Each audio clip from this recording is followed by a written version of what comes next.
Hello, I'm Adam and this is my vlog. Week's been somewhat eventful.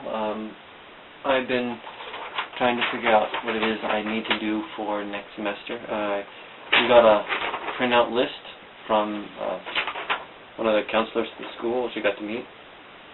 Unfortunately, one of the classes I need to take to continue on, at least I think I need to take it. I'm not quite sure it's required because the links of requirement seem to be nowhere connected to this one. It just means that I have to take one class beforehand.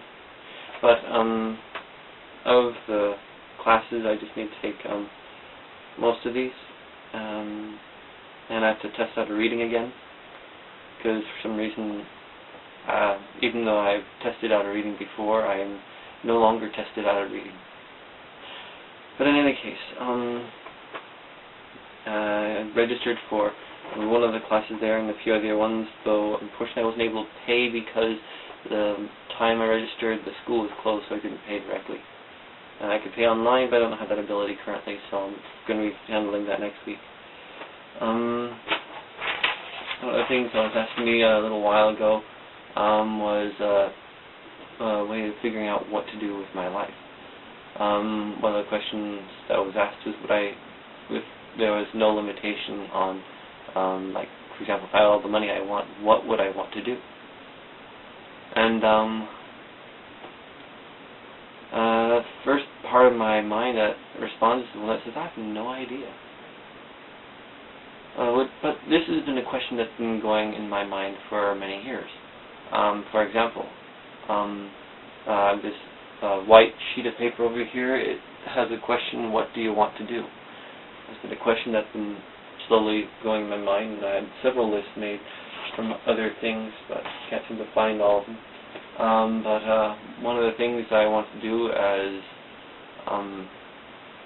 that popped in my mind was I wanted to play.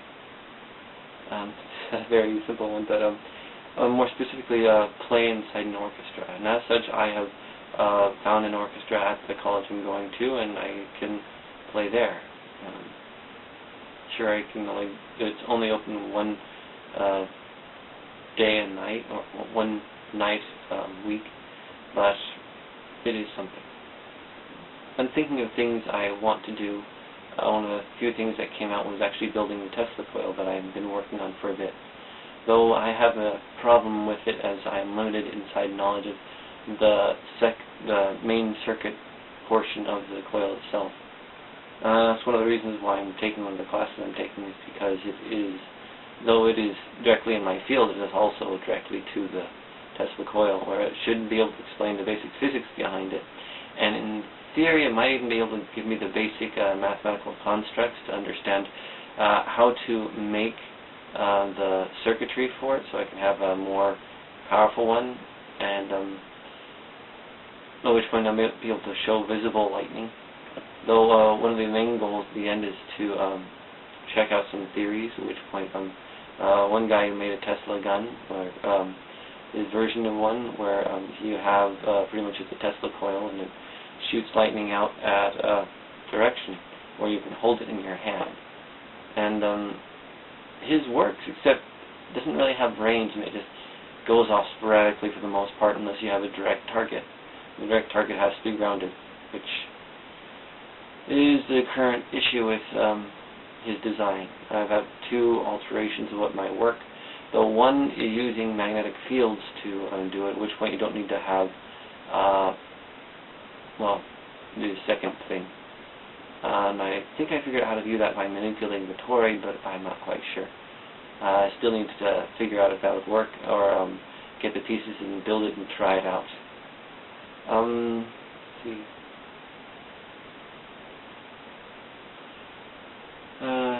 I have a small list of other things I want to do, but I'm not quite sure. I mean, there are a few things I'd like to do. For example, mostly it's just building many things, a lot of it dealing with energy directly. Another one is building this other thing, which is mostly for gaming, which the concept came from inside a Japanese anime, which is called Sword Art Online, which is kind of cool. The concept behind the device is that you put on a headset, which pretty much it captures all the signals in your brain that tell your arms and legs to move a certain way, and it does two things. One, it receives them and it blocks them to your body, which point your body becomes pretty much like a lifeless doll. But during that time, your mind and senses are transported into the virtual world, where you would perceive all the things as a real world, except you can't really tell. Well, you know it's different because of the way it is. Anyway, the idea of having something like that is kind of cool, because then you can manipulate a world to your liking in many different ways, which is kind of interesting because it's relatively similar to this world, where we came before, we are here now, and we will leave after. Like we're logging on, logging out, but in this world you have to literally construct your body from a cellular ground up, which is taxing, but you still pretty much the same thing, at which point, why do you even need to play such games? You just have to live life, because life is the game. Anyway, I have nothing else to report at this time.